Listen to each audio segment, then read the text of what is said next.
Welcome into the Lakers Report. I'm your host, Brett Alper, and on today's show, we're going to be talking about how the Lakers fell to the Nets and what they need to do to try to survive without LeBron during his time while he recovers from a groin injury.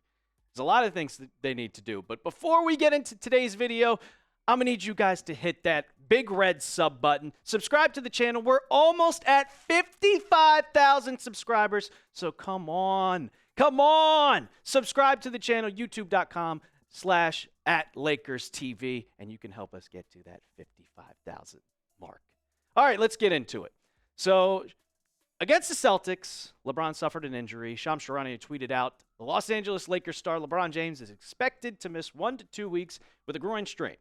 James will wait for the groin injury to calm down over the next 24 hours and receive another evaluation. Now, the one thing that I saw is that he did speak after the Celtics game with the injury, and most of the time when players have a bigger injury, you don't speak to the media. So that's one thing that I thought was a very positive outcome of that. Now, you don't obviously want to see an injury, but hopefully LeBron can get back as quick as he can. I mean, he's one of the best players in the world. He's got the body of a absolute specimen. 40 years old, it doesn't really matter. But they played their first game without LeBron the other day, and it was a close one to the awful, and I mean awful, Brooklyn Nets. And the Nets took them down at home, and I know that a lot of the players were out. They didn't have Rory Hachimura. They didn't have Dorian Finney-Smith, LeBron James, Jackson Hayes, but it's the Nets we're talking about here. This is unacceptable. You're supposed to be one of the best teams in the NBA, and you have Luka Doncic. Luka Doncic did have a triple-double, but it doesn't matter. You're playing the Nets. They are tanking. They're fully tanking, trying to get as close to that worst pick to maybe possibly get Cooper Flagg. I don't know what I was watching the other night. There was a lot of turnovers, and a lot of turnovers. Sloppy basketball. And JJ Redick went off on the team. In his post-game press conference. He said this, very low-level communication game for our team. I don't think being shorthanded is an excuse for how we played basketball tonight. It was just an overall mentality just to take shortcuts. And if you look at the team stats, they did outshoot field goal percentage and three-point percentage. But look at that stat right there. Offensive rebounds. They out-rebounded the Lakers on the offensive end 16-8. 16-8. The second chance point option is why the Lakers did not win this game. And this was honestly the gamble when you don't get a center. You rescinded the Mark Williams trade, and Jackson Hayes was not playing, so they went small ball. And look what happens when you play small ball. You get out-rebounded and a ton. That's not going to help when you're going down the stretch and you're getting closer to playoff time when teams have the center. Like, hey, guess what? The Nuggets have the best center in the league, Jokic. You don't have a center going into that game. Well, guess what? He's going to get a ton of second chance points, and you're going to be screwed. The Lakers, they got to hold. They have to hold the 2 seed because this West is absolutely stacked. I mean, you have the OKC Thunder. That is basically the 1 seed. They ain't getting past. But you're battling with the Denver Nuggets here. And Memphis, they're right behind you. They're literally right behind you. And look who's creeping up the line. The Golden State Warriors and the Minnesota Timberwolves. Since Julius Randle has come back, they are on fire. On fire.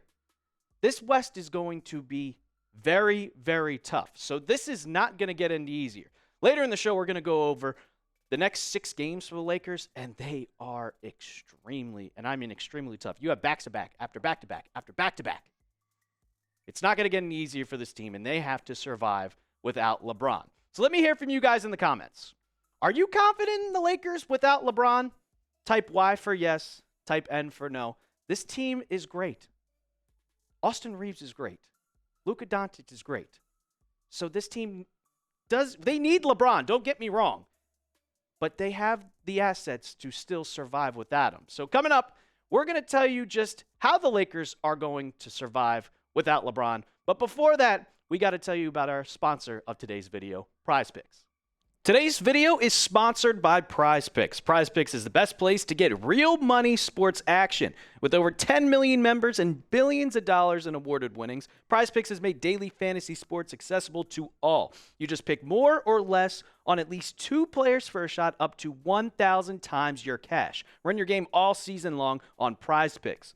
Prize Picks is the best place to get real money sports action. Join over 10 million users and sign up today. Prize Picks invented the flex play, which means you can still cash out if your lineup isn't perfect. You can double your money, even if one of your picks doesn't hit. Sign up today and use code CLNS to get $50 instantly when you play $5. You don't even need to win to receive the $50 bonus. It's guaranteed. Prize Picks is the best way to win money this basketball season. Which players are going off, which ones aren't. Make your picks in less than 60 seconds and turn your sports opinions into real money all season long on Prize Picks. Now we're going with a lineup tonight. It's Wednesday. A lot of NBA action, so we're going with the more on 13 rebounds and assists for Scotty Barnes of the Toronto Raptors. And the Knicks, they play Portland in Portland tonight, and we're going with the more on Josh Hart, 9.5 rebounds. Download the app today and use code CLNS to get $50 instantly after you play your first $5 lineup. That again, download the app today and use code CLNS to get $50 instantly after you play your first $5 lineup. Prize Picks, run your game. Now, how the Lakers survive without LeBron. Well, the biggest thing and the biggest takeaway for me and the biggest thing that the Lakers need to do is it's Luka Doncic. He's got to step it up. This is his team now, and he's going to be with this team for the future. When LeBron James finally, eventually, I remember the quote, LeBron just turned 30. This won't go on much longer. Well, he's 40 now, and we have no idea how much longer this is going to go on. But when he finally inevitably does retire, this is Luka's team, and he has to take advantage of that. I mean, look at his stats. Like, I get it, triple-double, but in 2025, does a triple-double really matter anymore? Does it really matter? You got Jokic pretty much every other night getting one. I mean, Zion Williamson had a triple-double last night. It really... Triple-doubles don't matter. But look at that field goal percentage. 8 for 26, 3 for 10 from the three-point line. He has to be better. I think it was a -10 against the Nets. You got to perform better. You got to perform like he was performing on the Mavericks. I know he's getting his feet under him. It's been a while because of the injury, but he's Luka Doncic. He's one of the best players in the world. 27 points, 34 points. I'm rounding that up. 32 points, 28 points 4 years ago. We need to see this Luka Doncic because this team's success relies on Luka Doncic. You traded away Anthony Davis for Luka because you think that Luka is one of the best players in the world, so he's got to play like one of the best players in the world. It's not going to work if he's shooting 8 for 26 from the field every night, especially when you don't have LeBron James, your sidekick, your buddy right there, your partner, not with you.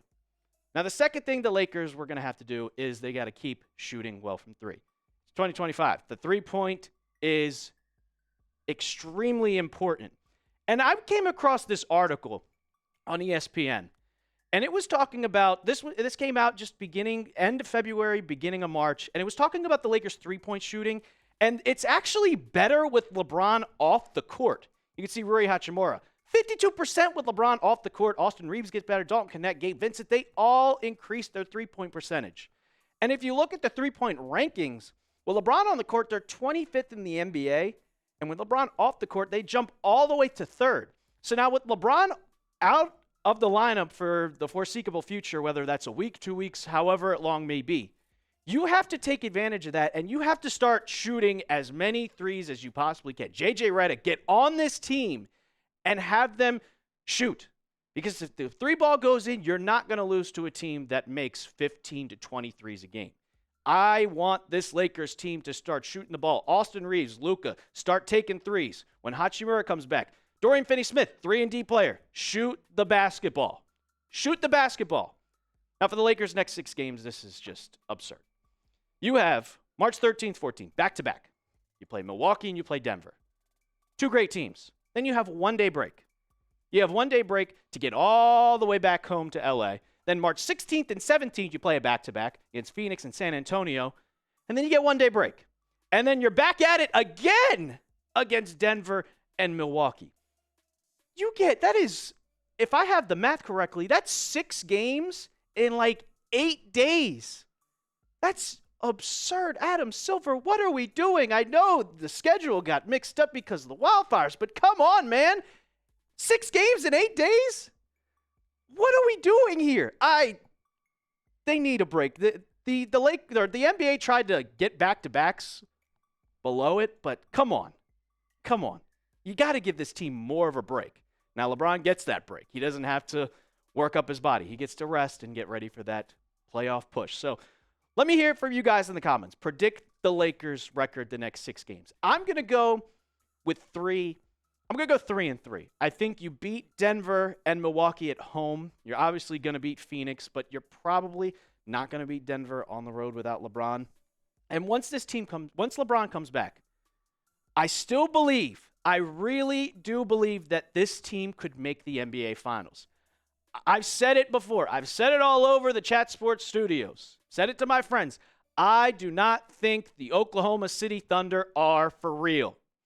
I think they're a regular season team and they peak because they also do not have a good defending center. I don't care what anybody says. You put Jokic on Isaiah Hartenstein, it's not going to work. He's not going to be able to guard him. You put Chet Holmgren on LeBron James, good luck. Good luck. I think this Lakers team is fit perfectly and could easily, with the veteran experience, Luka just made the finals. If he plays like he did last year, the Lakers will make the finals. So Luka, step up. Step the hell up. Don't shoot 8 for 26. Please. If you play your best basketball, this team will be in the NBA Finals come June. Also, don't forget, we're trying to hit 55,000 subscribers. So please, if you could, hit that big red icon, youtube.com/@LakersTV.